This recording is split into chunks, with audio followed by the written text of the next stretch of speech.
Assalamualaikum warahmatullahi wabarakatuh. Perkenalkan, nama saya Rafida. Saya adalah salah satu mahasiswi Universitas Mega Buana Palopo. Pada kesempatan kali ini saya akan memaparkan tugas mata kuliah saya, yaitu Evidence Based dalam Praktek Kebidanan, yang diampu oleh Ibu dosen Susianti SSTM Kep, yaitu yang berjudul Waterbird.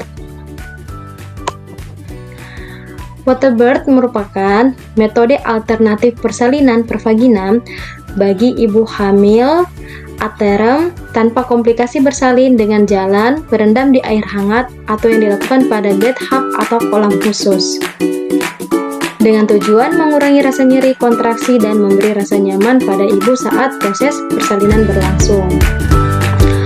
Secara prinsip, Waterbird tidak jauh beda dengan persalinan normal di atas tempat tidur. Waterbird telah diterima dan dipraktekkan di banyak negara, yaitu Amerika Serikat, Kanada, Australia, dan beberapa negara Eropa lainnya. Ini adalah salah satu saat mendebarkan itu sebelum dan sesudah melahirkan. Kita dapat lihat di sini ada gambar, yaitu ibunya berendam di dalam kolam. Ini adik bayinya didampingi sama bidannya. Kemudian metode Waterbird, yaitu dia ada dua metode, yaitu Waterbird murni dan Waterbird emulsion. Di mana Waterbird murni yaitu ibu masuk ke kolam persalinan setelah mengalami pembukaan 6 cm sampai proses melahirkan terjadi. Kemudian Waterbird emulsion, ibu itu hanya berada di dalam kolam hingga masa kontraksinya berakhir dan proses melahirkan tetap dilakukan di tempat tidur. Kemudian metode Waterbird yaitu ada keuntungan bagi ibu dan juga keuntungan bagi bayi, di mana keuntungan bagi ibu yaitu dapat mengurangi rasa nyeri persalinan, kemudian memberikan rasa nyaman, kemudian mengurangi resiko tindakan episiotomi, pemendekan persalinan kala 1, dan menurunkan tekanan darah pada ibu. Keuntungan bagi bayi yaitu air hangat itu kan dia dapat menyerupai lingkungan intrauterin atau lingkungan dalam sewaktu bayi berada di dalam kandungan, sehingga memudahkan transisi bayi dari jalan lahir ke dunia luar. Kemudian juga dapat mengurangi trauma kepala pada bayi. Kemudian yaitu kerugian Waterbird. Kerugian Waterbird ada juga kerugian bagi ibu dan kerugian bagi bayi, di mana kerugian bagi ibu yaitu dapat terjadi infeksi, kemudian perdarahan postpartum, dan juga robekan jalan lahir.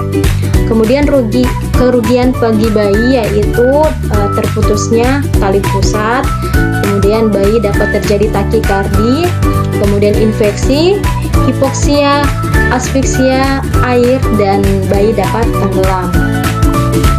Kemudian patofisiologinya, pengurangan rasa nyeri, berendam dalam air hangat, sirkulasi darah di sekitar uterus menjadi lebih lancar, oksigenasi darah dan otot uterus lebih efisien, tekanan abdomen berkurang, ibu menjadi lebih rileks, meningkatnya produksi endorfin serta pelepasan katekolamin.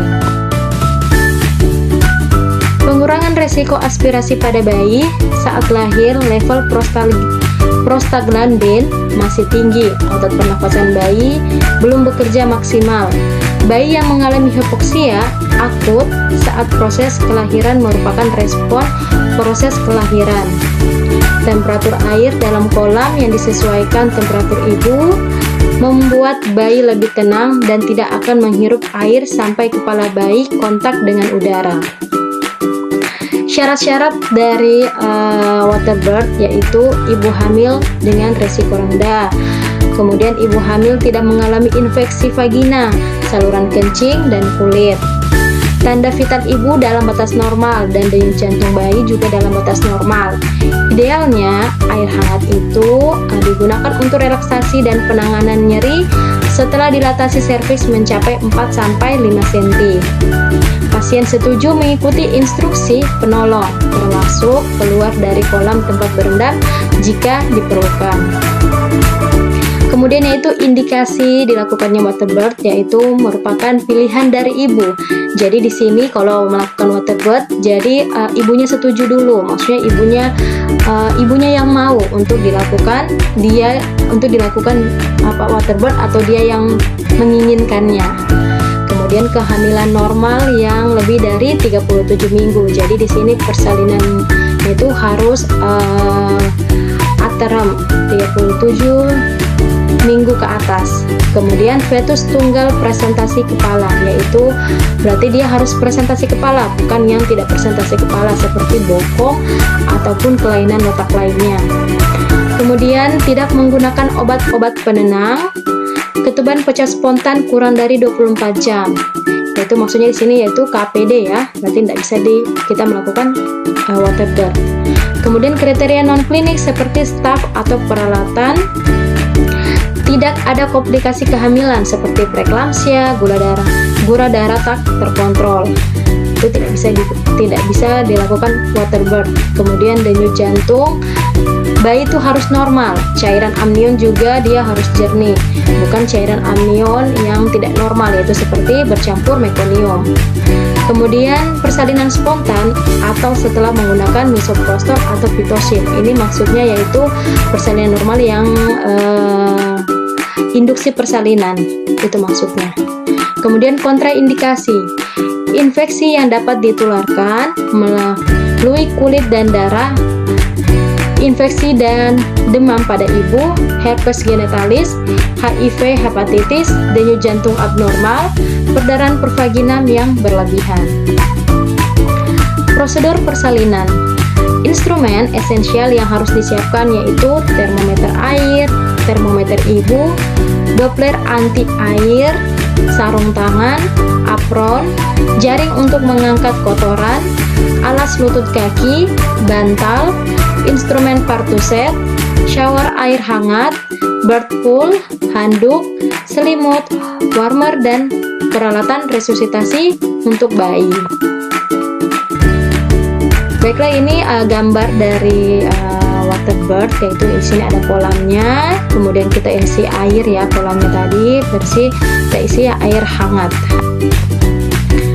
Kemudian selama berlangsung persalinan, di sini ibu mulai berendam dalam air, direkomendasikan itu saat pembukaan 4-5 cm dengan kontraksi uterusnya harus baik dan ibu dapat mengambil posisi yang disukainya.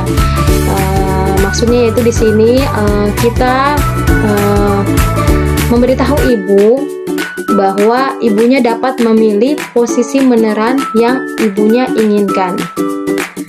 Kemudian volume air berada di bawah pusar ibu. Suhu airnya itu kurang lebih 37 derajat Celcius.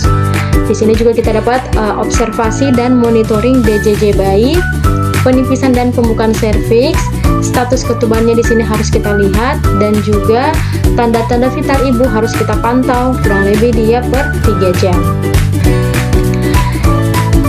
Ya, ini adalah gambar dari waterbirth terjadi, yaitu di mana sini ada ibunya, persalinan sudah terjadi, kemudian ada penolong persalinannya yaitu ada bidannya.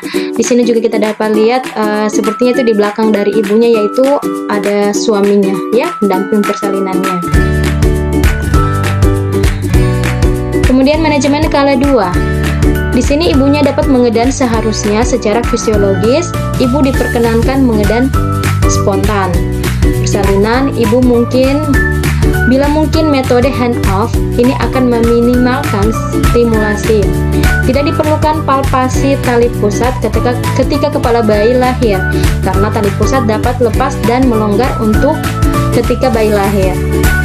Untuk meminimalkan risiko tali pusat terputus, hindari tarikan ketika kepala bayi ke permukaan air. Manajemen kala 3, manajemen aktif dan psikologi tetap diberikan sampai ibu keluar kolam. Saat manajemen aktif kala 3, sitometrin dapat diberikan.